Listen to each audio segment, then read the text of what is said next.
Isa sa pinaka-importante mga ka-hybrid kung bakit po ay nare-reach ng isang farmers yung higher yield sa kanilang area ay yung dami po ng tillers sa kanilang mga itinatanim, no? Katulad po ng mga hybrid varieties. Yan po isa sa mga sekreto na pag-uusapan po natin ngayon.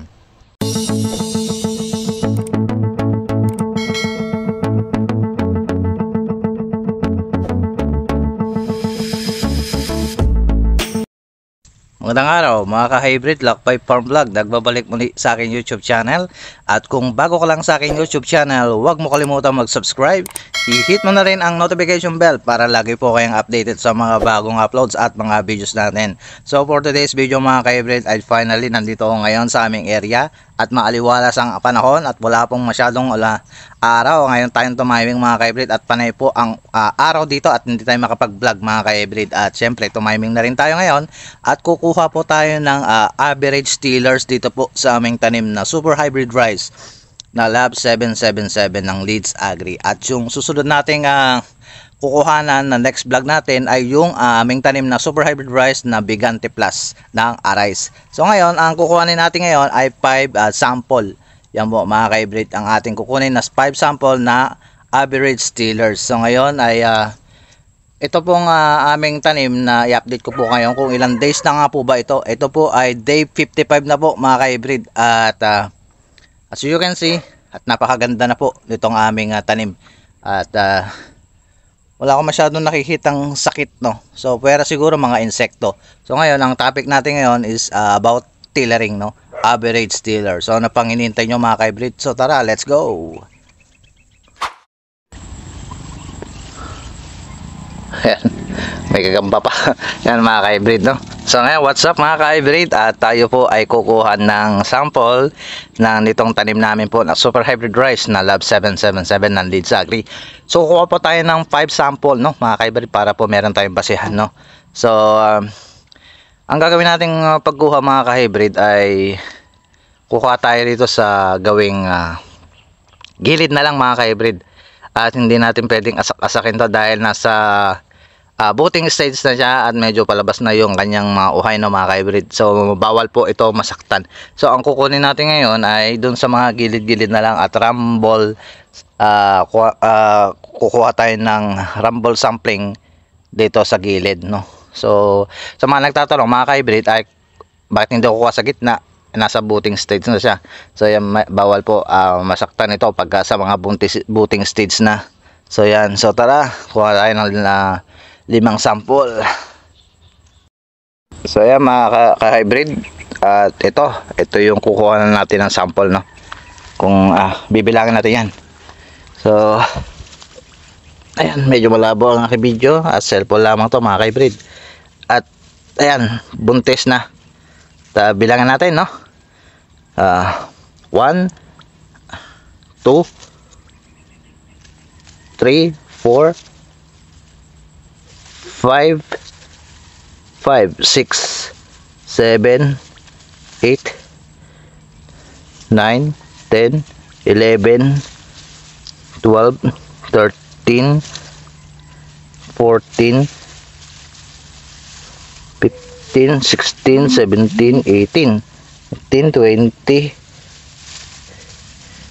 21 22 23 24 25 26 27 28 29 30 31. Yan po mga ka-hybrid, 31 sample 1 natin mga ka-hybrid, no. Yan mga ka-hybrid, at kumuha tayo ng sample 1 dito sa unang pinitak. So dito naman sa pangalawang pinitak, no. At hahanap tayo ng isang sample dyan. So yan, ito meron na tayong natipuan. Ito, kuha na natin to, itong puno na to. So sample 2, 1 2 3 4 5 6 7 8 9 10 10 11 12 13 14 15 16 17 18 19 20 21 22, 23, 24, 25, 26, 7, 28. Yan po. Sample 2, 28. Yan. So, nakatapos ko nang bilangin itong sample to dito po sa gawing area na to. Dito yung isa, dito yung pangalawa. So, dito yung pangatlo. So, kuha na tayo rito. Ito yung sample 3. Ayan. Ayan, sample 3 mga ka-hybrid. Pangalawa, 28, no? Ito naman. 1, 2, 3, 4, 5, 6, 7, 8, 9, 10, 11, 12, 13, 14, 15, 16, 17, 18, 19, 20, 21, 22, 23, 24, 5, 26, 7, 8, 59, 30. Loh, dami nito. 30 na. 31, 2, 33, 34, 35, 36, 37, 38, 39, 40, 41, 42, 43, 44, 45. Ay, grabe naman tong puno na to. 45 mga ka-hybrid. At ang tataba ng kanyang taba ng kanyang puno. Oh, 45. Grabe, isang lang yan. So, dako na tayo sa sample 4. Yan, sample 3 is 45. Ayan mga ka-hybrid, oh. So, dito tayo sa kabila. Sample 4. So, ayan mga ka-hybrid, dito tayo kukuha ng sample 4. Ayan, no? So, ayan. Kada isang pinitak, isang sample, isa, dalawa, tatlo. So, ngayon, dito. Sample 4. Hanap tayo ng isang sample, no? So, ayan mga ka-hybrid, at meron tayong nakuhang sample, no? Sa number 4. Sample 4 na tayo ngayon mga ka-hybrid. At so sana to, pero ito yung medyo mas kukonti para sabihin natin na ating mga ka-hybrid ay hindi yung marami lang yung kukunin natin. Ngayon kukunin natin tong parang kukonti. Kung ilan nga po ba itong sample 4 na to. So kada pinitak yan, sample 1, sample 2, sample 1 doon, sample 2 dito sa katapat, at ito yung ika-4 na pinitak. No? So kuha na natin ng sample ng mga ka-hybrid. Yan.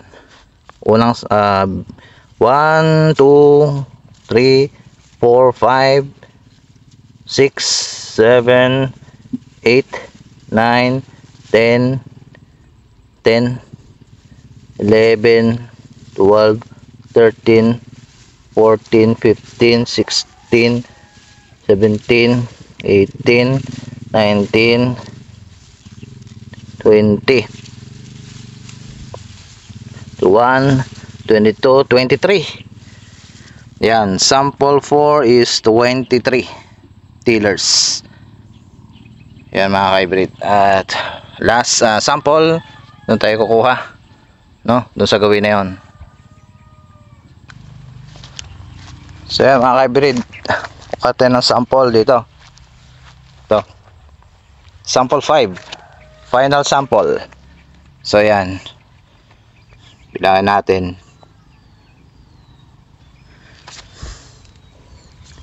Medyo malalaki yung puno, hindi ko mahawakan kasi mag-isa lang tayo nagbibideo mga ka-hybrid. Ito, no? Bilangin natin 1, 2, 3, 4, 5, 6, 7, 8, 9,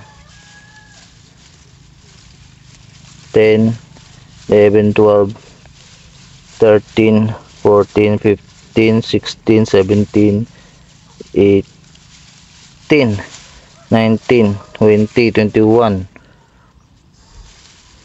22, 23, 24, 5, 26, 27, 28, 29, 30, 31, 32, 33, 34, 35. Diba mga ka-hybrid, ay nakuha na natin ng sample 5 is 35. Yan po mga ka-hybrid, at bibilangin natin kung ilan nga po ba yung average tillers, Lab 777 ng Leeds Agri, yung mga hybrid. So yan mga ka-hybrid, at natapos na natin bilangin yung 5 sample dito po sa aming tanim na super hybrid rice na Lab 777 ng Leeds Agri. So sample 1 to sample 5, yan po, at kinuhanan po natin ang average tillers kung ilang nga po ba yung performance, yung naging resulta ng average tillers ng Lab 777. So una natin sample 1. So nakuha tayo ng sample 1 is 31. Yan mga ka-hybrid, at yung sample 2 is naka 28. Yung sample 3 is ito yung napakadami, no, 45 mga ka-hybrid. So wow, napakadami po ng kanyang naging puno o yung tillers ng mga ka-hybrid.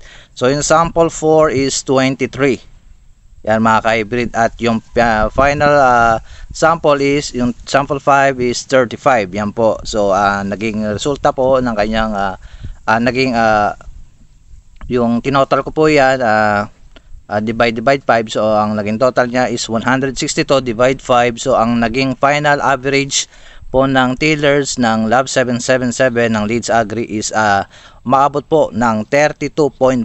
Yan po ang kanyang naging tillers dito po sa aming area mga ka-hybrid, dito po sa demi farm ng aming tanim. Yan po ay 32.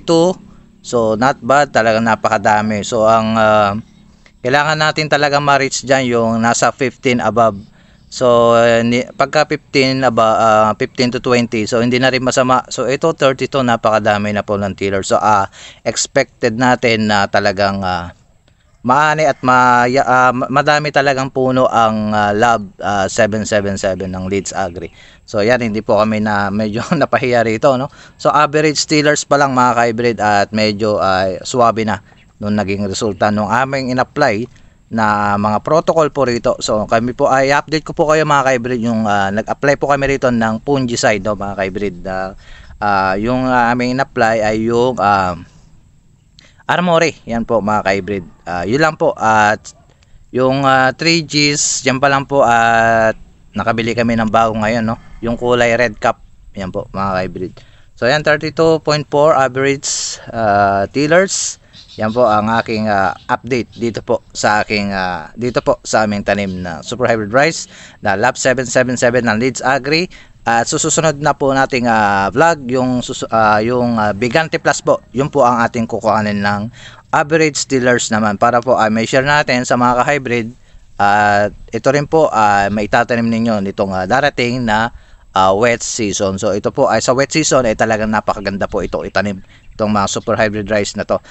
Siyempre titingnan natin pa rin yung panahon kung maganda pa rin yung dati kasi talagang dumapa ito at napakatangkad nitong Lab 77 din mga hybrid rice. So titingnan pa rin natin yung kanyang performance, yung crop standing. Yan po rin ang aking titingnan kung talagang matibay talaga ito sa tagulan. So siyempre tag-init, talagang itong tag-araw ay talagang mai-recommenda po ito mga ka-hybrid. So yan lang mga ka-hybrid, ang aking muntikong update ito po sa aming tanim na Lab 777 ng Super Hybrid Rice Leeds Agri. So stay tuned, don't forget to subscribe to my channel, hit the notification bell, at pakishare po sa ating mga ka-hybrid, mga ka-farmers po natin, sa mga nahihirapan po at mga naging resulta ng kanilang tillers sa kanilang area. So ingat po at God bless.